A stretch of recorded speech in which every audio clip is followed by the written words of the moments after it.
স্বাধীনতার পর থেকে একটি অপশক্তি বারবার বাংলাদেশকে আঘাতের চেষ্টা করেছে, এমন অভিযোগ বিএনপি মহাসচিব ও স্থানীয় সরকার মন্ত্রী মির্জা ফখরুলের।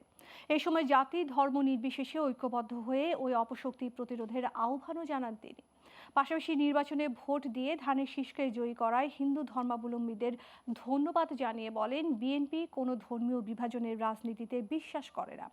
বিকেলে রাজধানীর স্বামীবাগে রথযাত্রার উদ্বোধনী আয়োজনে এসব কথা বলেন স্থানীয় সরকার মন্ত্রী। বিস্তারিত শিউলি আক্তারের প্রতিবেদনে।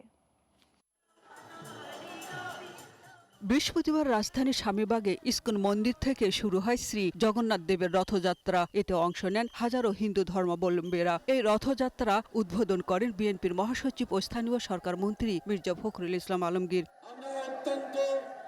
এ সময় সরকারের শীর্ষ এক মন্ত্রীকে কাছে পেয়ে নিজেদের বিভিন্ন দাবি তুলে ধরেন হিন্দু ধর্মাবলম্বীরা।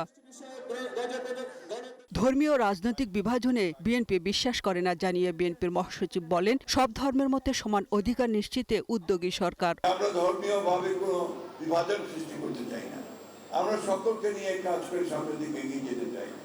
দুর্ভাগ্য আমাদের, আমরা 1971 সালের স্বাধীনতা যুদ্ধে আমরা যখন একসাথে যুদ্ধ করে লড়াই করে হিন্দু মুসলমান বৌদ্ধ খ্রিস্টান এই দেশটা স্বাধীন করেছিলাম, সেই যে বোধ, সে বোধটাকে একটা বিশেষ অপশক্তি বারবার আঘাত করার চেষ্টা করেছে।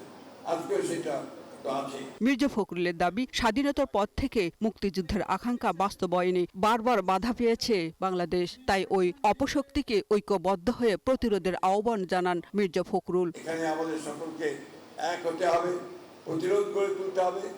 সেই জন্যে আমাদের ঐক্যবদ্ধ কাজ করতে হবে। আমরা অত্যন্ত আনন্দের সঙ্গে জানাতে চাই যে বিগত নির্বাচনে আপনারা আমাদের যে সহযোগিতা করেছেন, সেই সহযোগিতার জন্য আমরা অবশ্যই কৃতজ্ঞতার সঙ্গে আপনাদেরকে স্মরণ করব। সবশেষে হাজারো ভক্ত নিয়ে রথযাত্রা শুরু করেন হিন্দু ধর্মাবলম্বীরা। শিউলি আক্তার, গ্লোবাল টেলিভিশন, ঢাকা।